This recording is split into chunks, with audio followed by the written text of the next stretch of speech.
تین امکانات ہیں پاکستان کے لیے، جو کچھ ہم اب تک کر چکے ہیں، جو ہم نے عہد وعدہ خلافی کی ہے، ہم نے اب تک وہ اسلام نافذ نہیں کیا، وعدہ خلافی کی ہے۔ اور سورہ توبہ کی 3 آیات کے اندر بیان کر دیا گیا ہے کہ کوئی قوم اجتماعی طور پر اگر کوئی وعدہ کرے اور اس کی پھر خلاف ورزی کرے اللہ کے ساتھ تو اس کی سزا کیا ہے؟ نفاق۔ منافقین کے بارے میں فرمایا وَمِنْهُمْ مَنْ عَاهَدَ اللَّهَ لَئِنْ آتَانَا مِنْ فَضْلِهِ لَنَصَّدَّقَنَّ وَلَنَكُونَنَّ مِنَ الصَّالِحِينَ فَلَمَّا آتَاهُم مِنْ فَضْلِهِ بَخِلُوا بِهِ وَتَوَلَّوْا وَهُمْ مُعْرِضُونَ فَأَعْقَبَهُمْ نِفَاقًا فِي قُلُوبِهِمْ۔ ان میں ایک لوگ وہ بھی ہیں منافقوں میں جنہوں نے اللہ سے عہد کیا تھا اگر ہمیں غنی کر دے گا، دولت مند کر دے گا، ہم خوب صدقہ خیرات نیک کام کریں گے۔ جب اللہ نے غنی کر دیا تو اب بخل سے کام لیا، وعدہ بھول گئے، وعدہ خلافی کی، اعراض کر لیا۔ اللہ نے ان کے دلوں میں نفاق کا مرض پیدا کر دیا۔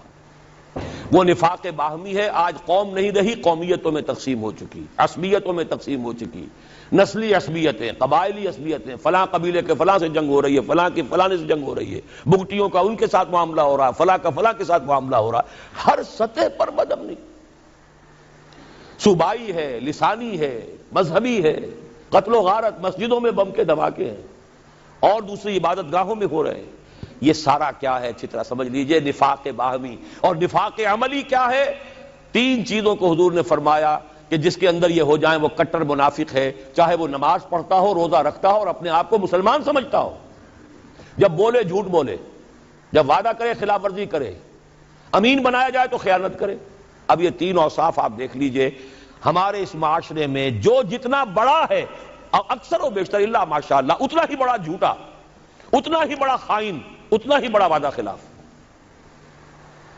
یہ ہے ہماری اس وقت کی صورتحال۔ حل کیا ہے؟ دیکھیے حل، اب میں اوپر ہی سے چلوں گا۔ جب تک دنیا کے کسی ایک قابل لحاظ رقبے کے ملک میں پورے اسلام کے نظام کو قائم کر کے نہ دکھا دیا جائے کہ ہم اس قابل ہو جائیں کہ دنیا کو دعوت دے کہ آؤ دیکھو یہ ہے اسلام، آؤ دیکھو یہ ہے محمد کا دین صلی اللہ علیہ وسلم۔ آپ دعائیں مانگتے ہیں اللہم انصر من نصر دین محمد صلی اللہ علیہ وسلم واجعلنا منہم واخذل من اعرض عن دین محمد صلی اللہ علیہ وسلم ولا تجعلنا معہم۔ کہیں تو دکھاؤ یہ دین ہے محمد کا صلی اللہ علیہ وسلم۔ کتابیں نہیں پڑھیں گے، وہ کتابوں میں تو اچھی سی اچھی باتیں لکھی جا سکتی ہیں، کیا ہے؟ یہ کہو کہ حضور ایسے تھے اور صحابہ ایسے ہیں، پدرم سلطان بود بھائی ہوں گے، تم کیا ہو؟ تھے تو آبا وہ تمہارے ہی مگر تم کیا ہو؟ ہاتھ پر ہاتھ دھرے منتظر فردا ہو۔ جب تک کسی ایک ایسا نہ ہو کہ کوئی چھوٹا سا گاؤں ہو، کوئی جزیرہ ہو، سائزیبل ملک ہو، درمیانی درجے کا ملک ہو جس میں وہ نظام قائم کر کے دکھایا جائے، the political socio economic system of خلافہ جو محمد عربی صلی اللہ علیہ وسلم نے قائم فرمایا۔ اس کا سیاسی نظام کیا تھا، اس کا قانونی نظام کیا تھا، اس کا عدالتی نظام کیا تھا، اس کا زمین کا بندوبست کیا تھا، اس کا مالیاتی نظام کیا تھا، اس میں غرباء کی کفالت کا نظام کیا تھا۔ یہ سارا نظام اگر آپ قائم کر کے نہیں دکھاتے تو اس کا مطلب یہ ہے کہ آپ اللہ کی ریپرزنٹیشن کا حق ادا نہیں کر رہے۔ You are the representatives of Allah on this earth۔ کتاب آپ کے پاس ہے، قرآن آپ کے پاس ہے، نبی کے نام لیوا ہی نہیں، ٹھیکیدار آپ ہیں۔ سارے نبیوں سے افضل ہمارا نبی، سارے نبیوں سے افضل ہمارا نبی، یہ ترانے گانے سے تو نہیں بات بنتی، ذرا ان کا کوئی کردار، ان کے جھلک کوئی اپنے اخلاق میں، اپنے کردار میں بھی تو دکھاؤ، اپنے معاشرے میں بھی تو دکھاؤ۔ یقیناً افضل ہیں، اس میں کیا شک ہے، سید البشر ہیں، افضل المرسلین ہیں، اکمل الرسل ہیں، خاتم النبیین ہیں، کیا شک ہے اس میں، لیکن دکھاؤ تو صحیح بھائی۔ تو جب تک ہم یہ نہیں کرتے ہم مجرم ہیں، ہماری سزا شکلیں بدلے گی، پڑھتے رہیں گے کوڑے۔ اچھی طرح سن لیجیے، کبھی وہ کوڑا افغانستان میں ہوگا، کبھی وہ کشمیر میں ہوگا، کبھی اریٹریا میں ہوگا، کہیں فلپائنز میں ہوگا، کبھی چچنیا میں ہوگا، کبھی بوسنیا میں ہوگا، کبھی صومالیہ میں ہوگا، کبھی کہیں اور ہوگا، کبھی عراق میں ہوگا، وہ کوڑے پڑتے رہیں، ہے تو ایک ہی جسد ہے نا، امت محمد کا۔ جہاں تک ذلت ہے، مسکنت ہے، بے وقاری ہے، وہ تو پوری امت کی ہے. باقی تو وہ اضافی کوڑے ہیں نا، ذلت تو ہے ہی ہے، ذلیل تو ہے ہی ہے، کوئی حیثیت ہماری ہے ہی نہیں. پوری دنیا کو کنٹرول کرنے والے G15 یا G7، اور کوئی مسلمان ملک جیسے ہم کہتے ہیں نہ 3 میں نہ 13 میں، نہ G15 میں ہے اور نہ G7 میں. کنٹرول تو وہ کر رہے ہیں. سیکیورٹی کونسل اور اس میں ویٹو ہے کسی مسلمان کے پاس. ایٹم بم پاکستان کو سب سے زیادہ جو اس وقت مورچہ بنایا ہے، کیوں بنایا ہے؟ یہاں اندیشہ ہے ایٹم بم کا. اسرائیل کو اگر کوئی کنفرنٹ کر سکتی ہے کوئی قوم تو وہ صرف پاکستان. یہی تو وجہ ہے.